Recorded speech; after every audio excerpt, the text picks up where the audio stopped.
У сакавіку-красавіку многія жыхары горада і вёскі стараюцца не прапусціць перыяд нарыхтоўкі бярозавага соку. Доўжыцца ён нядоўга. У залежнасці ад надвор'я максімум 3 тыдні. Таму з каністрамі і бутлямі спяшаюцца ўсе ў лясніцтвы, каб назапасіць гэтага каштоўнага прадукта прыроды. Робяць бярозавага соку квас, кансервіруюць з рознымі дабаўкамі, замарожваюць, але найбольш ён карысны ў свежым выглядзе. Я купила вот 15, потому что, знаете, у нас лифт отключили, я не могу это. Но я еще приеду. Мне мало 15. Я, если еще приеду, завтра приеду обязательно. Он очень полезен вот для почек. Он вообще для сосудов полезен. Он вычищает все это самое.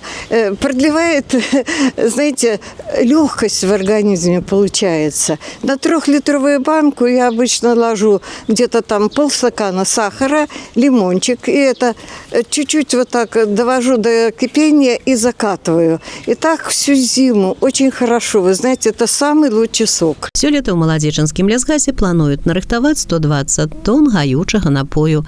Летась насельніцтву і перапрацоўчым прадпрыемствам было рэалізавана 108 тонн. Праблем са збытам не ўзнікае. Цэны засталіся на ўзроўні мінулага года – 40 копеек за літр. У маладзечанскім вопытна-вытворчым лясніцтве пад збор соку выдзелены 3 дзялянкі, ва ўсіх астатніх лясніцтвах па адной. Нягледзячы на маласнежную зіму, сок ідзе добра, а вось аматары могуць адзначыць, што смак напояў залежыць ад месца збору. На балоцістых мясцінах ён адзін, на сухіх пясчаных участках будзе іншым. В этом году сок немного попозже пошел. Сок сейчас идет самое активно. Населению мы возим в день 2 бочки, это где-то 5,5 тонн. Но еще, думаю, недельку, а то дней 10 будем возить. Что раскупают хорошо. Планируем собрать, как и прошлый год, не менее 70 тонн. Это с нашего лесничества только. А потом еще будем отправлять, наверное, на Минский завод.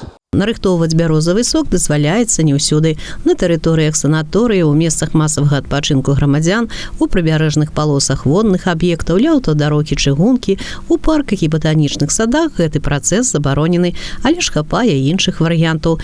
Можна прыехаць на гандлёвыя кропкі без усялякіх праблем набыць хоць 20, хоць 200 літраў соку. Можна нарыхтаваць самому, толькі час прыспешвае. Пры павышэнні дзённай тэмпературы у бяроз пачнуць распускацца пупышкі. Соку ў дрэвах стане нашмат менш, да і па якасці ён будзе іншым. На сборе сока у нас в молодеческом лесничестве задействовано 4 человека, плюс 1 тракторист на подвозке сока.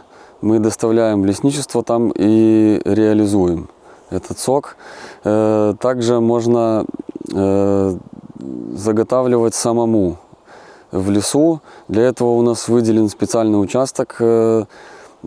Чтобы самому заготовить, надо обратиться в лесничество, пройти инструктаж. Мы выдаем копию лесного билета, объясняем, где находится этот участок, и тогда люди заготавливают себе сами сок. Это все делается бесплатно. После окончания сбора сока мы снимаем все мешки, все лотки достаем, и необходимо заделать эти раны у берез, чтобы туда не попала никакая инфекция, чтобы дерево продолжало жить.